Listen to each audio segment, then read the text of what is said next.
The feather may have just landed, but what are the Eagles about to do? Eagles fly, baby. Woo-hoo-hoo. Welcome to Fade or Fly with Mike and the Feather, your weekly football podcast recorded right here in the heart of Sin City. Join Mike and the Feather as they dive into the world of sports bet predictions, game analysis, and serve up a healthy dose of Vegas-style humor.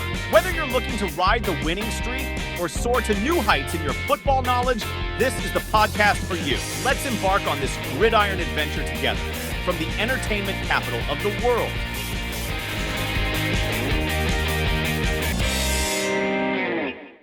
Welcome back into Fade or Fly. We are here getting ready for Week 12, but we're also getting ready for what's tomorrow, Jason? Tomorrow is going to be our live podcast. On Thanksgiving. That's Thanksgiving Day live podcast, 9:45 a.m. Be there. We're going to be watching the Packers versus the Lions. My Packers versus the Lions. We're going to get it done and win, just for the record. But you're not picking that this week? No Thanksgiving picks this week. All right. But I'm just saying is I feel good about them, and we'll see what happens. What the Feather says is true. Tomorrow morning at 9:45 a.m. we will be going live here from the studio. While just, I'd say about a football field length away. My wife will be preparing our Thanksgiving meal for later in the evening. Going to make you work for your food tomorrow. So there will already be on the Mike and the Feather channel a icon you can click on that will show the Thanksgiving stream time going live tomorrow. You can click a button to be notified in case you want to know exactly when that goes on. Or go ahead and open up a browser window now and sit there and wait. We'll be taking your chats. We'll be answering questions. We'll be watching the game along with you. Remember, because of streaming rules and all that stuff, we're not able to actually show the game. So we'll be watching it, giving commentary on it, talking about stuff, being entertaining during the commercials. And make sure you have your own way to watch the game, too, along with us. Or listen in the car as you're driving to Grandma's house for some good, hopefully, home-cooked Thanksgiving food. We got some stuff to be thankful for, too. This past week, the winning ways have continued. I'm going to go ahead and put up the 4 picks that you made last week, virtually live from Lambeau Field, and show how we did.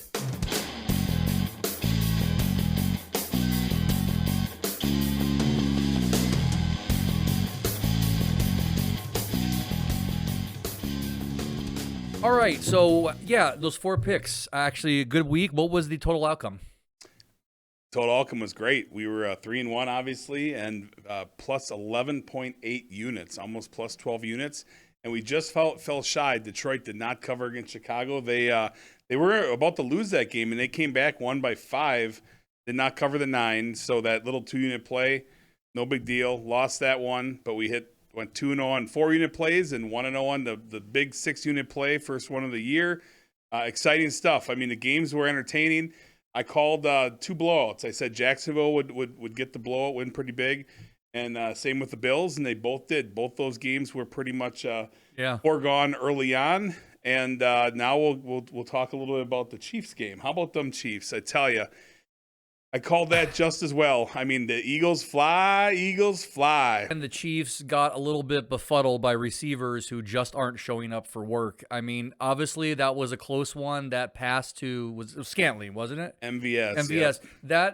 That should have been caught. That should have been a touchdown. It wasn't. That led to what eventually was a 4th and 24 and the end of the game. And, I mean, sometimes that's the way the game goes. You get a backdoor cover and you lose, or you get a fortunate drop from a Chief player, which is almost, you can kind of count on at least a couple of those every game now. Sorry, Dan. That was the most exciting flight I ever had on an airplane. I'm watching the Monday Night Football game, and my wife's trying to settle me down as big things are happening. I'm like, fly, Eagles, fly, and I'm going crazy. Were you actually on the airplane? Yes, I was on the airplane. There was actually people, though, that were actually watching the game, too, and they were reacting at the same time. So it was like this camaraderie on the airplane, with me going, fly, Eagles, fly, and going crazy. And were there no Chiefs fans on the airplane? They were quiet, if there were. Didn't hear any Chiefs fans, but it was entertaining. But all I can say is I'm going to keep tapping on the drum. What I've been saying all year. The Chiefs wide receivers are trash. They're young. Some of them are young, and maybe they'll get there. But right now, they're terrible. Travis Kelce, he made his share of mistakes too. Dropped some balls, fumbled. You got to wonder where his head's at. I mean, I'm just saying he's in love He's right in now. Loveland, yeah. He's been talking about retirement and how much his body hurts from multiple surgeries. I don't blame the guy. He's 34. He's going to be one of the greatest tight ends, if not the greatest tight end of all time, perhaps. But I think he's done. I think it shows in his, mechanics out there where he's just kind of, I don't know. He seems a little bit off. This offense, like I said, have been off all year long, and this wide receiving core is terrible. I almost feel bad for Patrick Mahomes, but hey, welcome to all the other great players that have had to deal with subpar receivers. Now, what are you going to do? Are you going to step up and win games? Because the great ones, Favre, Rodgers, Manning, a lot of these guys early in their career, Manning, right? Eli Manning, Peyton Manning, all these guys at different points had guys that were subpar. Patrick Mahomes comes in and he has a Hall of Fame receiver in Tyreek Hill. He has a Hall of Fame tight end, and he has a Hall of Fame coach. Must be nice to start out your career with that kind of situation. Well, now we're going to, and he got a couple Super Bowls, but now we're going to find out, is Patrick Mahomes, how is he going to be with lesser receivers and eventually with no Andy Reid, perhaps, and no Travis Kelce? Now, what's been working for them this year is the defense. Chiefs' defense has been outstanding. Keeps them in games. And they're keeping them in games. And they're basically, that's why. Otherwise, frankly, the Chiefs should be 5-5 at best right now. A little help from the refs and a little bit of help from the defense. And that got them from 7-3 instead of 5-5. But like I said, big win for us. Big win for you guys. We had a great week. Let's build on it. I'm super pumped for this weekend's games. I'm super pumped for Thursday's games. And Friday, we got a special game on Friday. We get the Miami Dolphins Black Friday, first ever Black Friday football game, Miami Dolphins at New York Jets. Yeah, I mean, right now with the Dolphins struggling a little bit, like not looking as powerful as in the beginning, and the Jets look like trash though this weekend. I mean, that was utter garbage. That defense didn't even show up. They need something to happen, and it's not going to matter if Aaron Rodgers comes in. In comes Tim Boyle, the quarterback. Yes. But that defense is legitimate. So I'm not going to call an upset, but in New York, that defense, we'll see what happens. That's what the NFL would be hoping for, maybe for the first Black. That's I don't know who's going to be home watching the game. Aren't they going to be all shopping or on Amazon buying stuff? I mean, Black Friday shopping starts already pretty much. Yeah, it started like Thursday in October is when Black Friday was this year. But no, maybe that could be what the NFL wants, like an upset game, like something to talk about. We know Anthony will be at home watching the game. Yes, shout out to Anthony. Enjoy cooking your dinner with your family this week, and we miss you, man. So let's go ahead and see what we got for this week coming up. We got 4 picks for you, and so let's get right into the Feathers. Take it to the banks. Banks. Multiple banks. Take it to all the banks. Picks of the week.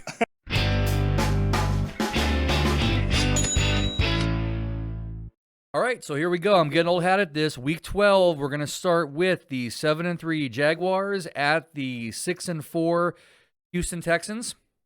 I got it right this time. Got it right this time. Boom. This is the 1 p.m. Eastern time game. The Jaguars are 1.5-point favorites on the road. Yep, it's a big game. Trevor Lawrence and his team, last time they played the Texans, it was a very lopsided victory. The Texans won, I think, 37-17-ish. The Jacksonville Jaguars are a whole different team now. Hats off to the Texans. They're playing great. C.J. Stroud, give him all the credit in the world. Wide receiver Tank Dell, looking like a superstar right now. It's a little bit early, but this Texans team continues to surprise. 6-5 record right now, or 6-4 record. I don't think Vegas had them winning more than 4 games all year at best. So this is something special. It's a real treat. Trevor Lawrence had a big week last week. 4 touchdowns, 2 touchdown passing, and 2 rushing touchdowns. So his legs are working. He's healthy again. All things are firing well in regards to that. Calvin Ridley, he's a beast. The wide receiver, he started off with a bang week 1, kind of sputtered a lot over the last few weeks. Came back last week nicely. Had a great game. Went for seven receptions, 103 yards, 2 touchdowns. That was pretty outstanding. The Jags rushing defense is unbelievable. 87 yards rushing given up per game. And the Texans can't run the ball anyway, let alone against a good defense. Where the concern comes is the Jacksonville Jaguars tend to give up a good amount of passing yards. And C.J. Stroud has been winging it all over the field. I think that this front seven is going to get enough pressure to put a little pressure on C.J. Stroud, and they're going to contain him a little bit better this time. And I just feel like, as from a matchup standpoint, the offense of the Jacksonville Jaguars is too talented against a defense that is beat up and leaning towards the poor side in the Houston Texans. So I think that's going to be the difference. I believe that Trevor Lawrence is going to have a big game. Travis Etienne is going to run all over this team. He's even going to catch a few balls for some yards, maybe catch a ball for a touchdown. I think the Jags, no problem this one. They're 7-3. They're going to go to 8-3. I'm taking the Jags minus 1.5 for 4 units, baby. Take it to the bank. Jacksonville Jaguars are going to continue their winning ways, go to 8-4. Texans will drop to 6-5. Boom. Okay, also at 1 p.m. this Sunday, the 4-6 Tampa Bay Buccaneers are playing at the 5-5 Indianapolis Colts. The Colts are a 2.5-point favorite at home. Can you believe that, Mike Kidwell? Yeah, shout out to Kidwell. He's traveling right now for Thanksgiving, and luckily he won't be able to. He won't be able to bet. He will not be able to get a bet in the game, so therefore Kidwell jinx. The Kidwell curse is not going to be in play this week. So Vegas, now that they know that, the line could change. But Colts are coming off a bye. They're rested. Gardner Minshew, he's had an extra week to basically get his faculties in order, because that guy. This is the battle of the loose cannon quarterbacks. You got Baker Mayfield and Gardner Minshew, and these guys. Feast or famine, baby. They wing it and sling it, but a lot of times it's an interception or a pick six. So that's the scary part. That being said, the Bucs defense has given up 270 yards passing a game. That is gross. And frankly, the Colts, their passing game hasn't been ideal. So I think that this is going to be a welcoming for them to have Tampa Bay come in, because at home in the dome, ideal conditions. Michael Pittman is going to feast on this inferior defensive backfield for Tampa Bay. Jonathan Taylor, now on the other side, Tampa Bay has a really good run defense. But Jonathan Taylor is a top 5 running back in this league, and he's going to find a way to grind out enough yards and enough plays, get it done on that end of the ball as well. Now, defensively, Indy's middle of the road overall, but this team is hungry. They're 5-5. They're fighting for a division. They're fighting for a wild card spot. Mike Evans has been playing really well. Tampa Bay's been running the ball okay. But in this one, being the home team, home cooking, Jonathan Taylor's going to be the X factor. Michael Pittman's going to come up big. And Gardner Minshew's not going to throw his 2 or 3 interceptions or turn over the ball as much this game. And it's going to result in one thing, and that's going to be the Indianapolis Colts getting the win. My pick is the Colts minus 2.5. We're going to go 2 units on this one. Colts all day long. Kidwell, stay away from my pick. If you want to, go the other direction. Do not pick the Colts, please, if you see this. But anyway, go Colts. Loving the pick. 2 units. Boom. All right, so far you've mentioned at least 3 fantasy players that I have who are going to feast this weekend, so I hope that is true. Let's look at an afternoon game for this Sunday. The 6-5 one-game winning streak Buffalo Bills at the 9-1 Philadelphia Eagles. Eagles are favored by 3.5 points. The Eagles just did you a solid. What do you think on this one? This is a big game. It's way bigger for the Bills. But the Eagles at home, coming off of a very emotional, huge victory against the Chiefs. This game's going to be interesting. On one side of the ball, I think that in just before the trade deadline, the Buffalo Bills shored up a huge acquisition in Russell Douglas from the Green Bay Packers, defensive back. He looked great. He was pretty much defensive player of the week last week. The man did everything. So that's going to be a huge upcoming, transaction that's going to pay dividends throughout the year. Jordan Poyer, Micah Hyde, Von Miller. This team, who's had its problems on defense, I feel like they're turning the corner. Now, granted, they played against the Jets last week, but looking great against the Jets. And the Jets' poor offense does not mean a whole lot. But I think this team is hungry. I think this team needs a win. Their back is up against the wall. On the other side, you got Jalen Hurts and this team that is looking good on defense. They're looking good on offense. I mean, last week offensively, let's just call it what it was. They were not great. The offensive coordinator got a little bit too cute. He was doing a lot of weird plays that made no sense. The Eagles' bread and butter is the running game and throwing the ball deep. They don't need to be doing this screen plays and these unusual plays that they were doing last week that made no sense. They need to run the ball and they need to pass it deep, and that's the recipe. 3rd and 1, 4th and 1, 4th and 2 is a foregone conclusion with a tush push. It's unstoppable. It continues to be unstoppable. It was unstoppable against the Chiefs. And that being said, this game in Philadelphia, the Bills are going to get it done. Bottom line, the Bills are hungry. They have to get the win. The 3.5, I love the hook. I think that if the Eagles win, they win by less than 3 or less, which is a W for us. That's all that matters. I think the Bills can win this game outright, though. I think that Stephon Diggs and Josh Allen, they're going to do big things. Because one thing where the Eagles are a little bit suspect is in the defensive backfield. They've kind of shored up some stuff themselves, but I think that Josh Allen and this receiving core, which is far better than that Chiefs receiving core, along with Dalton Kincaid and Cook, who's a pretty dynamic running back that can kind of make some stuff happen as well. I think that they're gonna absolutely come out on fire, and I think the Bills get the win. I mean, I'm doing the plus 3.5, but I'm calling the upset alert. The Bills are gonna win this game most likely, but take the 3.5, take the hook, and feel really comfortable about it.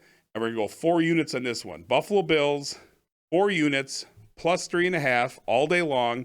Sorry, Eagles fans, I love you. You've been, we made a lot of money off you this year so far. This Eagles team has been great to us. But today, guess what? No big deal. 9-1. They're going to be 9-2. And they're still going to be atop of the division. Still have the best record in football. Sorry, Eagles fans. Bills are getting it done. Bills Nation, let's fucking go. So here's a benefit I was looking up. I was curious for the Eagles fans. So after this week, they have the 49ers next week, which of course could be the conference matchup at the end. Then you get the Cowboys, who you never know what Cowboys you're going to get. Their last 4 games, they have the Seahawks, 2 against the Giants and 1 against the Cardinals.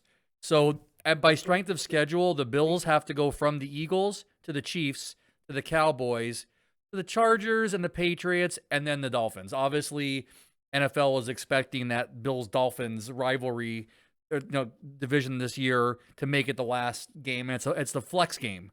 Right. For the last game of the year. So Eagles have some tough games coming up. And to be honest, the Eagles, if they're going to lose games, they're better off losing to the Bills than they are losing to the Cowboys or the 49ers. Yes. So I think if they give this one away and they lose, they're not going to be hurt by it. And the Bills, they need it. This is a must need for them. This is their playoff hopes on the line. And really, it's huge because they did beat Miami already this year. So right now, by the time they turn around and play Miami again, it could be playing for the division. So really, a lot of people thought the Bills were not going to make the playoffs possibly. People are talking that way. Right. And same as the Bengals. Well, now the Bengals losing Joe Burrow, that benefits a lot of AFC teams because with no Joe Burrow, I have a hard time believing the Bengals are going to be able to make the playoffs. But as long as Josh Allen is upright, Stephon Diggs is on the field, this team is going to get it done. The Bills will be in the playoffs, and they're going to have success. They're going to win this game against the Eagles most likely. And I think, frankly, they may win out the rest of the year. Well, maybe. Let's not forget, too, the Giants just started winning last week. They're about to run the table. So we could be looking at the 10-7 Giants making a push in the division. So, kids, this is a special announcement. Stay off of drugs. Do not take drugs. Say no. Just all right. say no. All right. Point taken, sir. Let's go to our last. You mean you guys you have faith in Danny DeVito as your quarterback? You know what? He was great in Taxi. I loved him 40 years ago in that. Maybe he'll be good on the football field too. All right, so let's go to our last pick then. This is the Sunday night game at 8:20 p.m. It is the 8-3 Baltimore Ravens at the 4-6 San Diego Chargers. Ravens are a 3.5-point favorite on the road. Does this game matter? This game matters for Brandon Staley because he's on the hot seat. A lot of people thought he should have got fired after the loss against Green Bay. Now, once again, though, against Green Bay played well. Jordan Love had one of his best games of the year. Plus, let's talk about Keenan Allen and Quinn Johnson dropping the ball, dropping touchdowns. I mean, can you really blame Brandon Staley for that? Probably not. So, that being said, 4-6 going up against 8-3. Mark Andrews is the blanket, the security blanket for Lamar Jackson. Bottom line, he's out for the year. This receiving core, all of a sudden, Odell Beckham Jr. is being reincarnated as a player again. He's actually catching some balls, doing some things. Still think he was the biggest bust financially ever as a player. I think he got $15 million this year, and he's not a $15 million receiver. He's not even a $2 million. That's a whole nother discussion. But anyway, this team, Chargers at home, they're up against it. They're going to be out, without Joey Bosa. Joey Bosa hurt his ankle or something last week against the Packers. I think he's going to most likely be out. But the one thing the Chargers do have is they have Austin Eckler, Keenan Allen, and Justin Herbert. Justin Herbert's been struggling a little bit, but that guy is a beast. He's talented, and he can do it all. This team, against this Ravens team who's 8-3, they have to get it done. It's a must-win for the Chargers, and at plus 3.5, I'm taking the Chargers all day long. This is another one of my upset alerts. Take the 3.5, take the hook. Baltimore wins. I think it's going to be by 3 or less. But I'm also feeling that the Chargers are going to win this one outright. They have to win. They're at home. East Coast to West Coast travel, that whole thing. Lamar Jackson's going to come out a little bit flat. No Mark Andrews. And the Chargers, Austin Eckler, Keenan Allen, Quinn Johnson, they are going to get it done. The Chargers are going to take this one down. So we're going to go all day long. Chargers plus 3.5 for 2 units. They're going to get it done. Take it to the bank. Boom. All right. 4 picks for Sunday. Okay, unofficial because we're gonna have to watch it anyway. Tomorrow morning, Lions and Packers. What do you think we're gonna see on our live stream? Green Bay's 7.5-point underdogs, and I know a lot of people. There's a good chunk of people believe that Green Bay's gonna get blown off the map, and I think those are individuals that basically have seen Green Bay do so well for so many years that they just are happy to see an underdog like Detroit stick it to a Goliath like Green Bay. I'm not betting the game, but frankly, if Green Bay has Jair Alexander back to guard Amon-Ra St. Brown and Jordan Love can keep it all together, I think Green Bay pulls the upset. Green Bay gets the win. Okay, well, we'll be watching it here live. So we're real time, and so feel free to chime in and message and needle me a little bit because I'll be showing a range of emotions during the game. I'm sure, hopefully all good, but there's always a chance that you're going to fly out of your seat like our classic touchdown celebration at the Westgate, like in week 1 or 2. You never know what could happen. This table could be kung fu right down the middle. Let's not do that. Weird stuff can happen, I mean, but yes, we'll be live again. I'll jump in a neighbor's pool. Who knows? No one lives there. We could actually probably stream from their pool. Let's do it. I think it's an Airbnb.